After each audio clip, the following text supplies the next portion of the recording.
ఈ రోజు chicken ఫ్రైలోకి simple గా అయిపోయే బగారా రైస్ ఎలా తయారు చేసుకోవాలో చూసేద్దామా.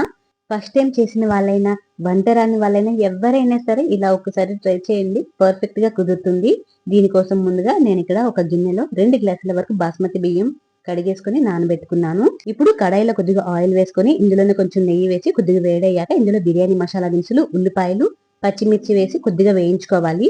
ఇది వేగిన తర్వాత ఇందులో అల్లం వెల్లుల్లి పేస్ట్ వేసి పచ్చివాసన పోయేంత వరకు వేయించుకోవాలి. ఇవి కాస్త వేగిన తర్వాత ఇందులో బిర్యానీ మసాలా పౌడర్, కొత్తిమీర, పుదీనా వేసి మొత్తం ఒకసారి కలిపేసుకొని ఇందులో 2 గ్లాసుల బాస్మతి బియ్యానికి 3 గ్లాసుల వరకు వాటర్ వేసి ఇందులోనే రుచికి తగినంత ఉప్పు వేసి మొత్తం ఒకసారి కలిపేసుకొని మూత పెట్టి బాగా మరగనివ్వాలి. ఇది పూర్తిగా మరిగిన తర్వాత ముందుగా నానబెట్టుకున్న బాస్మతి బియ్యం మొత్తం ఒకసారి వేసుకొని ఇందులోనే కొద్దిగా నిమ్మరసం, నెయ్యి, వేయించుకున్న జీడిపప్పు వేసి మొత్తం ఒకసారి కలిపేసుకొని మూత పెట్టి లో ఫ్లేమ్ లో 20 నిమిషాలు దీన్ని కుక్ చేసుకుంటే అద్దిరిపోయే బగారా రైస్ అయితే రెడీ అయిపోయింది. దీన్ని చికెన్ ఫ్రై తో తింటే చాలా బాగుంటుంది. మీరు కూడా ఒక్కసారి ట్రై చేసి కామెంట్ చేయండి. వీడియో నచ్చితే లైక్ చేసి ఛానల్ ని సబ్స్క్రైబ్ చేసుకోండి.